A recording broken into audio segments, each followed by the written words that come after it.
Soyez les bienvenus, mesdames et messieurs. Nous sommes très heureux de vous retrouver dans l'émission L'Entretien d'Ecclésia consacrée à la recherche d'informations. Aujourd'hui, nous avons choisi de nous intéresser à la ville du diocèse de Katiola, circonscription dans laquelle nous nous trouvons en ce moment.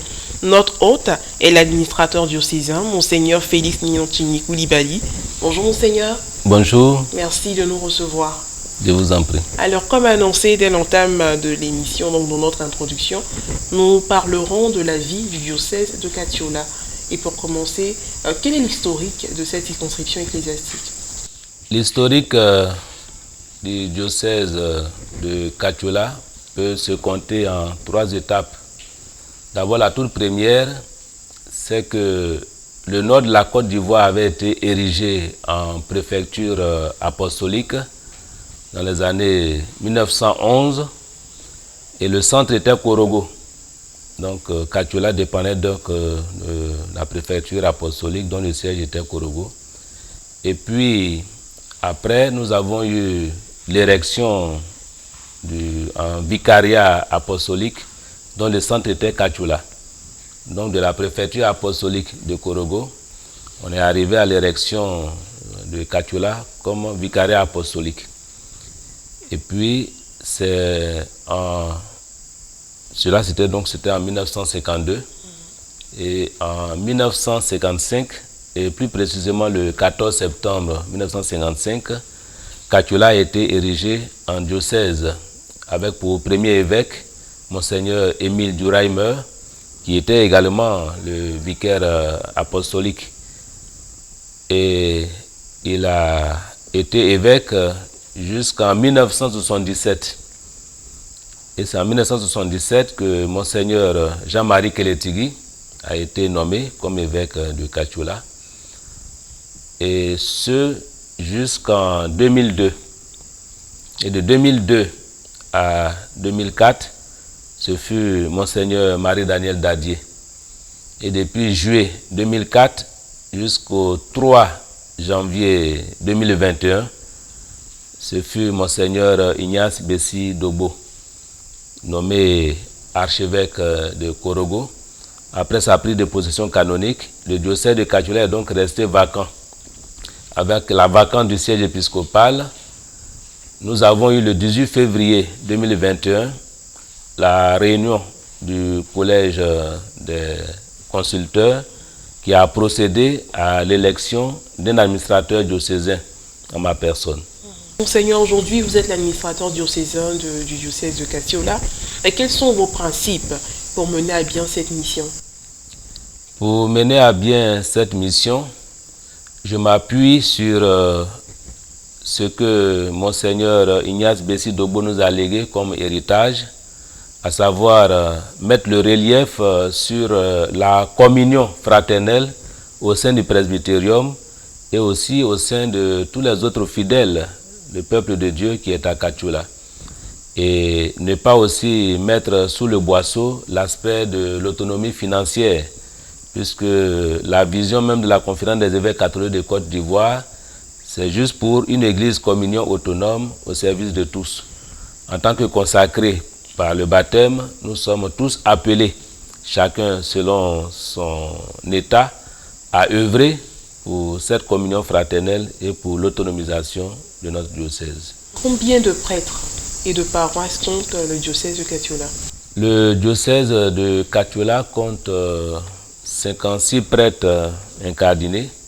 Nous avons aussi l'appui de certains religieux qui sont au nombre de 12. Et il y a une paroisse même qui est confiée à la communauté des frères du Sacré-Cœur de Jésus de Betaram, c'est-à-dire de Dabakala. Une autre aussi qui est une quasi-paroisse confiée au clerc de Saint-Viateur. Alors nous comptons donc en gros 56 prêtres incardinés, près de 12 prêtres religieux. Et nous avons 22 paroisses et 3 quasi-paroisses. Alors nous travaillons avec les maigres moyens, mais nous avons aussi l'appui de certains prêtres missionnaires fidèles de nous qui nous viennent du diocèse de Yopougon et ils sont au nombre de 3 actuellement dans le diocèse. Et quel est le nombre des congrégations religieuses sur le territoire diocésain? Alors les congrégations religieuses, nous pouvons compter 5 au nombre des congrégations féminines. Nous pouvons compter 3 au nombre des congrégations masculines. Et nous comptons également un institut séculier. Et comment se fait le suivi des vocations, que ce soit pour le prêtre ou pour la religieuse? Au sein du diocèse, un prêtre est chargé des vocations. On l'appelle communément le chargé des vocations. Alors celui qui fait le suivi, voilà, des séminaristes depuis leurs séminaires respectifs. Voilà, les rapports lui sont envoyés et il travaille également en étroite collaboration avec l'évêque, et on peut dire avec son administrateur diocésain, pour essayer de voir un peu comment apprécier le niveau des séminaristes, les suivre, voilà, jusqu'à leur premier degré d'ordre qui est le diaconat. Alors nous avons une vingtaine de séminaristes, nous nous en réjouissons parce que nous voyons que certains prêtres au sein de leur paroisse sont seuls. Donc en les voyant venir avec ce nombre important, cela nous réjouit le cœur. Alors au niveau des congrégations, surtout quand la novice doit faire ses premiers vœux, au moins elle se fait connaître puisqu'elle appartient à une paroisse et partant à un diocèse. Donc elle doit être connue sur sa paroisse d'origine et partant de son diocèse également. Il est vrai qu'au niveau des premiers vœux, les congrégations ne mettent pas trop l'accent festif, mais au moins, quand on arrive au vœu perpétuel, c'est un événement quand même important, puisque la personne doit intégrer, voilà, sa communauté, sa congrégation. Et puis à cela aussi, nous ajoutons les différents jubilés. Après ces vœux perpétuels, la religieuse ou les religieux peuvent célébrer son jubilé d'argent, c'est 25 ans, son jubilé d'or, c'est 50 ans, et etc. Donc ce sont aussi des occasions, voilà, de pouvoir fêter au sein de leurs paroisses respectives. Et à présent, nous allons parler des mouvements et associations qui existent dans l'église diocésaine de Katiola. Alors nous comptons environ tout confondu, c'est-à-dire les mouvements, groupes et associations au sein du diocèse, environ 16 mouvements. Au niveau des mouvements d'enfants, nous avons les CVAV qu'on retrouve pratiquement sur toutes les paroisses du diocèse. Nous avons aussi les scouts, nous avons la GEC, voilà. Et au niveau des jeunes, et puis aussi les comités jeunes sur certaines paroisses. Et nous avons également au niveau des adultes l'association des familles chrétiennes, l'association des femmes de l'église catholique du côté des femmes. Nous avons aussi l'association des retraités catholiques. Nous avons les groupes de prière, voilà, la Légion de Marie, les Amis du Très Saint Sacrement, les équipés du Rosaire. Alors, en tout cas, nous comptons le renouveau charismatique, oui, voilà. Nous comptons quand même un bon nombre de mouvements, de groupes et de prières aussi. Les plus fréquents sur l'ensemble des paroisses du diocèse de Katiola? Les plus fréquents, la Légion de Marie, les Amis du Très Saint Sacrement commencent à gagner quand même du terrain avec la vigueur de l'aumônier diocésain. Nous avons aussi le renouveau charismatique, voilà, l'association Famille chrétienne et des retraités aussi. Mais en tout cas, les mouvements au niveau de la GEC, des CVAV, voilà, des scouts, voilà, nous avons également un grand nombre sur les différentes paroisses que compte le diocèse. Alors, Monseigneur, comment peut-on qualifier le fonctionnement de tous ces groupes et mouvements? Alors, ces groupes et mouvements ont d'abord, au niveau diocésain, le directeur des œuvres, voilà, catholiques, qui peut faire des propositions comme nomination d'aumôniers diocésains. Donc au niveau diocésain, il y a des aumôniers qui suivent ces différents groupes et ils travaillent de concert avec les aumôniers paroissiaux parce qu'il faut qu'il y ait aussi un répondant au niveau des différentes paroisses.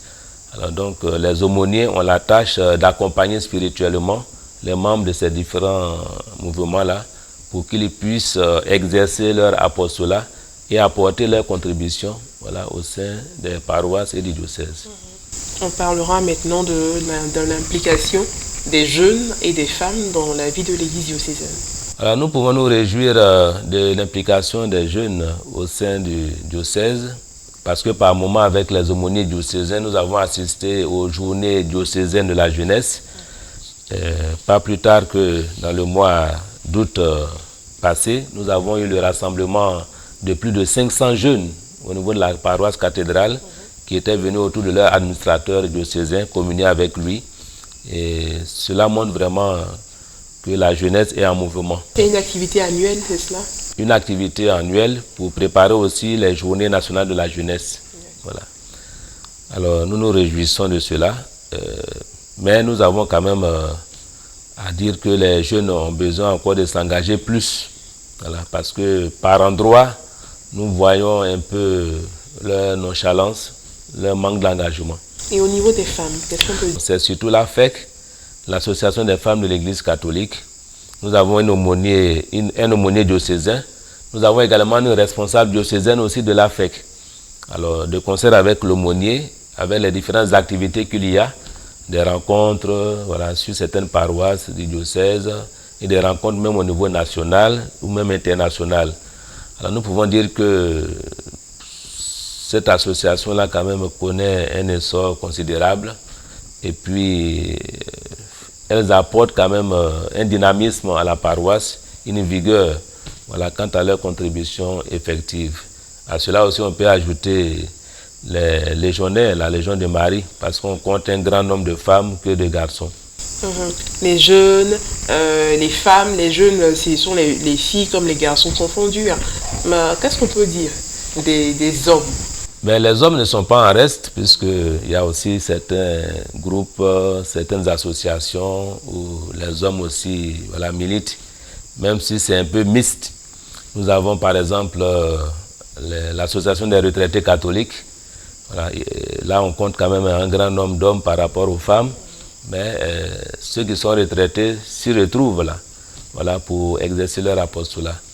Nous avons aussi l'association des familles chrétiennes, mais comme on dit famille, c'est en même temps les couples, voilà, pour savoir un peu la responsabilité qui est la leur, voilà, par rapport à l'éducation de leurs enfants, voilà, et bien d'autres aussi. Nous nous penchons à présent sur la question de l'évangélisation dans le diocèse. Comment l'évangélisation a-t-elle débuté dans le diocèse de Catulla? Alors, l'évangélisation du diocèse de Catulla remonte aux premiers missionnaires, voilà, qui sont arrivés vers 1902-1903 avec quelques réticences sur au niveau de certaines localités. Ils ont dû se replier, mais on peut dire que c'est à partir de 1908 que l'évangélisation du diocèse de Catulla, et plus précisément à Catulla, a été vraiment effective. Et pour preuve, nous avons célébré le premier centenaire de l'évangélisation du diocèse de Catulla en 2008. Alors, Monseigneur, quel est le niveau d'engouement à la pratique de la catéchèse? Nous avons un grand nombre de jeunes, voilà, de jeunes surtout, parce que les enfants, c'est à partir de la classe de CE2 le plus souvent. Alors, et puis, bon, nous avons certains parents qui refusent souvent que leurs enfants viennent, surtout quand il y a les classes d'examen. C'est-à-dire quand l'élève va arriver au CM2. Mais en tout cas, au niveau des jeunes, il y a un grand nombre, voilà, de la 6e, voilà, ou ceux qui ont commencé peut-être au primaire, qui n'ont pas pu terminer. Mais il y a un grand nombre de jeunes et un peu relativement les adultes. Monseigneur, est-ce qu'on peut parler des catéchistes, ceux qui sont censés apporter des connaissances, des notions à toutes ces personnes qui s'intéressent à la chose de Dieu? Oui. Quels sont les critères pour être catéchiste dans le diocèse de Catulla? Pour être catéchiste dans le diocèse de Catulla, il faut donner d'abord un bon témoignage de vie. Il faut avoir le respect de la part des autres. Bon, un catéchiste, par exemple, qui est fainéant, qui est paresseux, qui n'a pas de chant, bon, cela laisse à désirer. C'est-à-dire qu'il faut que le catéchiste à l'instar du pasteur, voilà, soit vraiment le modèle, voilà, du troupeau. Voilà, donc il faut quand même quelques qualités, voilà, quelques vertus, voilà, pour que le témoignage puisse mieux parler même que la parole. Alors, nous avons un grand nombre de catéchistes parce que nous avons beaucoup de villages sur certaines paroisses. Bon, au niveau de la cathédrale, nous n'avons que 5, mais il y a des paroisses qui comptent une trentaine de villages. Alors, sans l'appui de ces dévoués collaborateurs que sont les catéchistes, la tâche vraiment allait être un peu difficile. Et puis, les autres confessions chrétiennes allaient encore gagner plus de terrain. Donc, nous saluons vraiment ces vaillants catéchistes avec les maigres moyens qu'ils ont pour pouvoir vaquer à ces occupations pastorales. Alors, ces catéchistes-là doivent eux-mêmes avoir reçu les différents sacrements. Est-ce qu'il y a le critère d'âge qui intervient aussi? Bon, je ne pense pas que le critère d'âge puisse être un handicap. Voilà, les catéchistes, surtout, comme je l'ai dit, c'est le témoignage de vie. Si c'est un jeune qui a quand même été déjà baptisé et confirmé, bon, même s'il n'est pas encore arrivé à l'étape du mariage, cela est quand même important, quoi.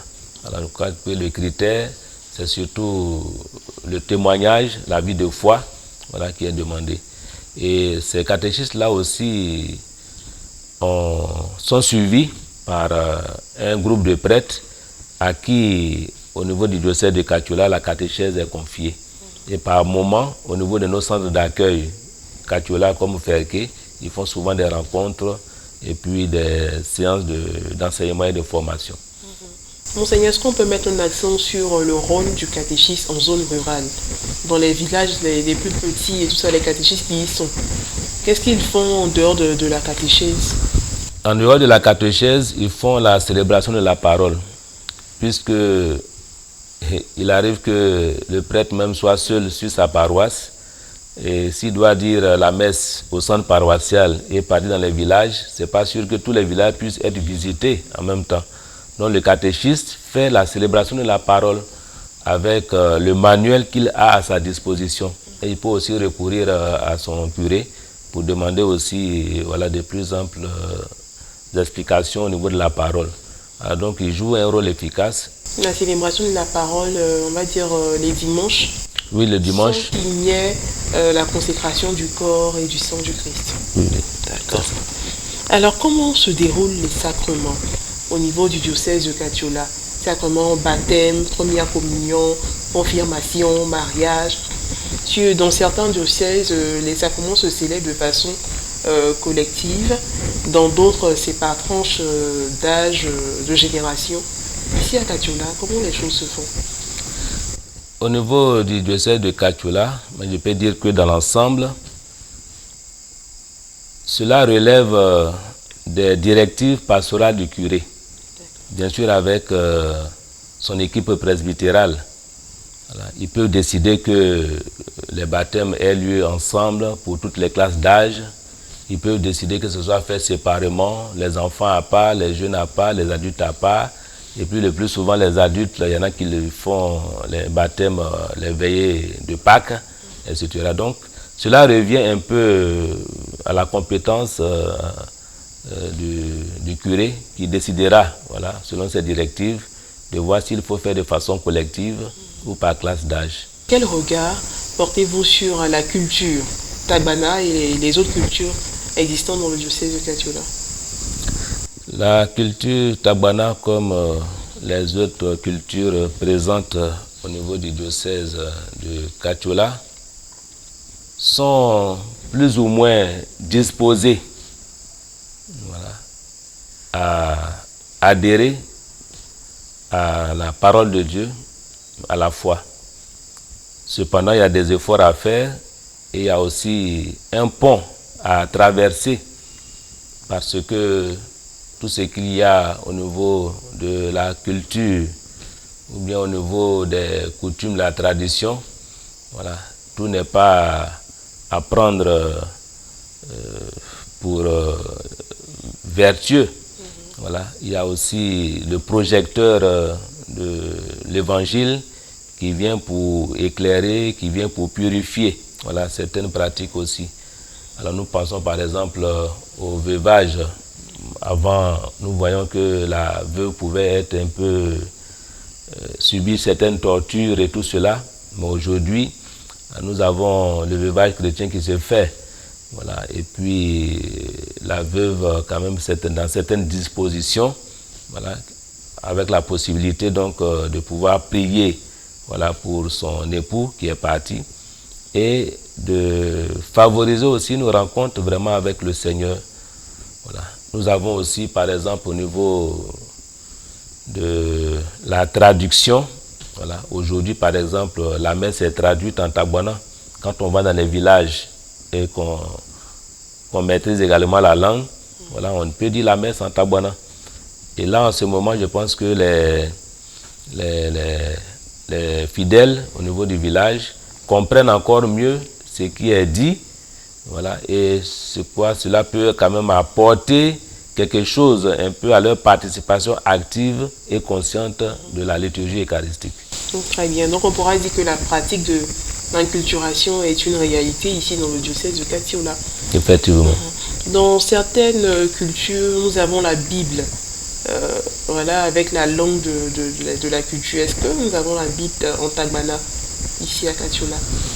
Ici, la Bible en Tagbana a été traduite par nos frères les protestants, mais pour nous-mêmes catholiques, on n'a pas encore un support, voilà, de traduction de Bible en Tagbana. Cependant, il y a des travaux qui ont été faits par nos prédécesseurs. Je pense par exemple au révérend Père Prosper Kouadio de Vénérée Mémoire, où on a travaillé en essayant de traduire un peu les textes de chaque dimanche. Voilà, mais là, il faut pouvoir trouver toutes ces copies-là et faire une compilation. Et puis bon, pouvoir faire au moins un missel en Tagbana. Cela pourrait vraiment aider non seulement les catéchistes, mais aussi les prêtres. Et au niveau de la catéchèse, elle est faite quelquefois en Tagbana, en langue et tout ça? Au niveau de la catéchèse, c'est fait en français. Et pour la langue Tagbana, l'animateur ou le catéchiste essaie donc de traduire du français au Tagbana. Il est vrai qu'on s'appuie par moments sur un ancien catéchiste, voilà, avec des questions-réponses, mais le plus souvent, c'est du français qu'on traduit en Tagbana. Alors, Monseigneur, quel est l'impact de l'inculturation sur la vie de la communauté chrétienne? Je pense à un impact positif. Je prends peut-être un exemple beaucoup plus pratique ou concret. À l'écoute de l'évangile, par exemple, avant on était debout, mais maintenant à l'écoute de l'évangile, il est demandé la position assise, parce que c'est assis qu'on est dans les dispositions d'écoute, voilà, une écoute vraiment attentive, voilà, de cette parole. Et puis la position aussi assise revêt un autre caractère important, surtout celui du respect. Alors, quand tu viens saluer quelqu'un, tu ne restes pas debout pour lui dire ce que tu es venu faire, les nouvelles, tu t'assois et maintenant tu lui parles. Donc par exemple, ce geste-là, par exemple, est d'un apport appréciable pour permettre donc à l'Africain, voilà, de pouvoir écouter attentivement la parole de Dieu et la mettre en pratique. Monseigneur, quelle est votre perception de la nouvelle évangélisation? C'est la même évangélisation qui consiste à porter le Christ, voilà, aux autres, non seulement par la parole, mais aussi par le témoignage de vie. Alors aujourd'hui, nous nous réjouissons avec le phénomène aussi des mass médias ou des réseaux sociaux, ou surtout avec la situation pandémique, on n'était pas en contact avec les prêtres pour la célébration eucharistique. Alors beaucoup de familles se sont retrouvées donc confinées à l'écoute de la parole de Dieu, mais aussi à l'écoute de certaines télévisions comme KTO, comme Ecclesia TV, voilà, ne serait-ce que pour vivre en direct, voilà, la messe. Voilà, la messe, c'était vraiment sur les réseaux sociaux et tout cela. Alors cela est important et je pense qu'il faut saluer cela. Comment est vécue cette nouvelle évangélisation dans le diocèse de Katiola? Alors nous avons un prêtre chargé de la communication Voilà, son bureau est juste à côté. Le père Ange Thio, chargé du service diocésain de communication. Alors, nous avons donc un réseau de communication au niveau du diocèse, voilà, pour pouvoir véhiculer les messages. Voilà, quand on n'a pas la possibilité de pouvoir évacuer par exemple des courriers et autres. Voilà. Alors, je pense que avec aussi les créations de pages, par exemple Facebook de la cathédrale, où on peut faire passer des événements en direct. Je me rappelle encore une année en arrière où, avec le confinement, nous avons pu faire passer en direct des messes qui étaient célébrées par l'évêque en son temps. Et cela permettait aux chrétiens qui étaient donc à la maison de pouvoir suivre cet événement. Je pense que l'impact est positif. L'impact positif, quelle est la place de chaque chrétien dans cette nouvelle évangélisation? Chaque chrétien, nous entendons par là enfants, jeunes et adultes. Alors, chacun doit pouvoir s'impliquer, faire aussi une démarcation. Parce qu'aujourd'hui, c'est vrai, quand on est à l'église, on voit certains avec leur portable voilà, allumé. Et vous disent qu'ils suivent la parole de Dieu qui est proclamée sur leur portable. Alors, je crois qu'il faut faire vraiment cette démarcation. Réseaux sociaux, d'accord, mais quand on est en contact direct avec le grand mystère de la foi, voilà, qui est l'Eucharistie, il faut pouvoir le vivre à fond. Voilà, c'est à défaut de, quand on n'a pas la possibilité d'être présent, on est peut-être malade, ou on est loin, par exemple, d'une église, et qu'on a la possibilité de pouvoir suivre, bon, en ce moment, c'est salutaire. Mais il faut quand même pouvoir se détacher à un moment donné aussi, pour ne pas s'en rendre esclave. Quels sont les défis liés à la nouvelle évangélisation? Je pense que avec le phénomène des réseaux, c'est plutôt l'attachement au Christ. Voilà, mais les réseaux sociaux ne sont là que comme des moyens pour aider, comme des poteaux indicateurs. Voilà. Mais cela doit toujours nous amener à nous attacher, à nous connecter vraiment au Christ lui-même qui est notre vie. Alors, Monseigneur, nous ne pouvons pas parler de la vie du diocèse et omettre, ou du moins fermer les yeux sur la question des difficultés. Alors, les difficultés, nous pouvons les regrouper certainement en 2 points. Difficultés au niveau de la communion fraternelle. Il est vrai que la langue et les dents appelées à cohabiter toute une vie se querellent. Bon, les difficultés sont... Quand voyant par exemple sur une paroisse, au niveau de l'équipe presbytérale, qu'il y ait des situations conflictuelles. Voilà, ce n'est pas un bon témoignage pour nous-mêmes et aussi pour le peuple de Dieu dont nous avons la charge. Donc c'est une difficulté, un véritable pincement au cœur. Alors c'est la même chose aussi au niveau aussi des autres fidèles du Christ, pas seulement les prêtres ou les religieux, mais les autres fidèles. Il y a aussi souvent des situations conflictuelles où on peut se bouder, on ne se parle pas, voilà. Et pourtant on est tous frères. Alors l'autre volet, c'est surtout au niveau de l'autonomie. Voilà, parce que on ne peut pas dire que nous sommes autonomes financièrement, ni même en ressources humaines. Voilà, donc financièrement, le fidèle doit prendre conscience qu'il est appelé par obligation, par devoir, à soutenir son Église. Voilà. Et si on ne prend pas conscience de l'accomplissement de ce devoir-là, l'autonomisation ne pourra jamais être atteinte au niveau financier. Alors, Monseigneur, parler d'autonomie financière, c'est une grande question aujourd'hui. Quels sont les biens du diocèse de Kathiola et comment se fait la gestion de ces biens? Les biens que nous pouvons citer pêle-mêle, nous avons par exemple 2 centres d'accueil, celui de Kathiola, le centre Albert Indri, celui de Ferké, le centre Monseigneur Wolf. Nous avons également la menuiserie diocésaine Saint-Joseph de Kathiola, qui, à travers aussi la confection de certains meubles et surtout de cercueils, voilà, vient également en appui à notre morgue Ivoire Repos, la morgue du diocèse de Kathiola. Nous avons aussi des centres, des fermes de CPDR de Niakara.